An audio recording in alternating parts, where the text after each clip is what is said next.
John chapter 19 is the story of the crucifixion, and I mainly just want you to read it for yourself and really take it in. It's an important chapter for every Christian because the crucifixion and the resurrection is so central in the Christian story and in our theology and what we believe and how we live. But I've highlighted a few verses here to just help you out.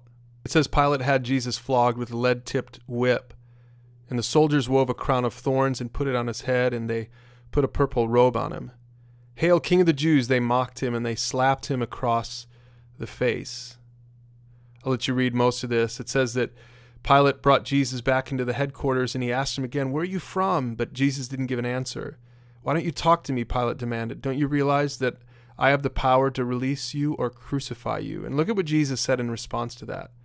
He said, you would have no power over me at all unless it were given to you from above. So the one who handed me over to you has the greater sin. He's talking about Judas there. Really, in essence, he's talking about all of us because it's because of our sins that Jesus went to the cross. Keep that in mind as you read this passage.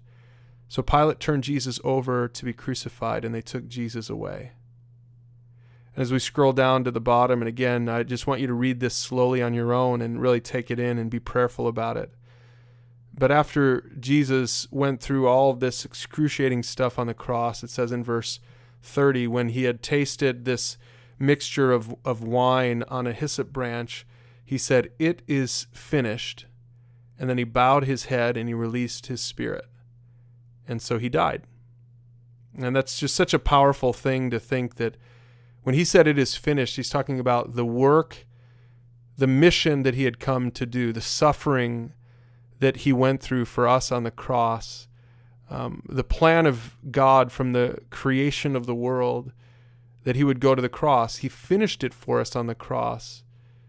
And then it says here as we scroll down to the bottom, the place of the crucifixion was near a garden where there was a new tomb never used before. And so because it was a day of preparation for the Jewish Passover, and since the tomb was close at hand, they laid Jesus there. And just like a good movie script, we have a little bit of tension and sadness building here at the end of John chapter 19. But don't worry, this isn't the end of the story, as you probably know.